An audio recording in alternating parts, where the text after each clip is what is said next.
ஒருத்தன் இடத்த விட்டு வசந்தம் கார்த்திகேயன் அடிக்கிறதுக்கு பாஞ்சு வந்து ஏவா வேலைன்னா கட்டி பிடிச்சு அணை கட்டி தடுக்கிறார். மதிப்பிற்குரிய பூண்டி கலைவாணன் அண்ணன் அங்க இருந்து நடுகிறதுல வந்து அடிக்கிறதுக்கு வராரு.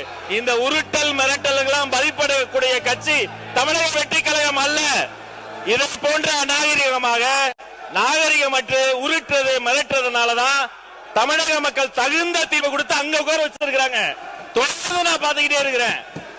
இந்த வேலை எங்ககிட்ட நடக்காது. ஒண்ணு, சபாநாயகருக்கு ஒரு மதிப்பு இருக்கு, சபாநாயகருக்கு ஒரு கண்ணியம் இருக்கு. அவர் எழுந்தா அனைவரும் அமரணும். இப்பவும் இதேதான், இப்பவும் அதேதான். உட்காருங்க, உட்கார்ந்து பேசுங்க, உட்காருங்க, உட்கார்ந்து பேசுங்க. அவர் சபாநாயகர் ஒரு கண்ணியமிக்க பதவி, கொறடா ஒரு முக்கியமான பதவி. இப்பவும் பாருங்க, எழுந்து நின்று உரிமையில பேசுவது இதெல்லாம் நாகரிகம் கிடையாது. இதெல்லாம் கத்து கொடுத்தாங்களா அவங்க தலைவர்கள்? ஒண்ணு. ரெண்டாவது, நம்முடைய சட்டமன்ற உறுப்பினர் அவருடைய முதல் அறிமுக உரை பேசுகிறாரு.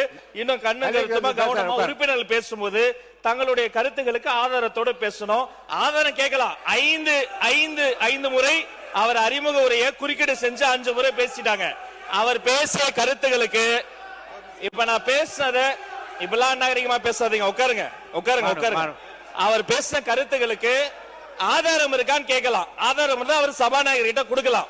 அதை விட்டுட்டு அதாங்க அவர் பேசின கருத்துக்கு சபாநாயகர் ஆதாரம் கேட்டு அவர் கொடுக்கட்டும். அவரை பேச அனுமதிங்க. உட்காருங்க.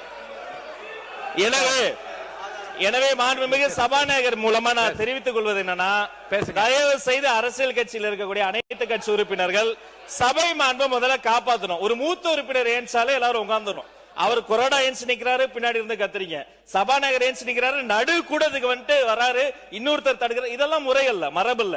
முதல் முறை உறுப்பினர் பேசுறாரு, அவர் கருத்துக்கு அவர் பொறுப்பேற்றுக்குவாரு. அதுக்கு ஆதாரம் இல்லைன்னா அவை குறிப்பில் நீக்கலாம், அதுக்கு என்னவோ பேசலாம்.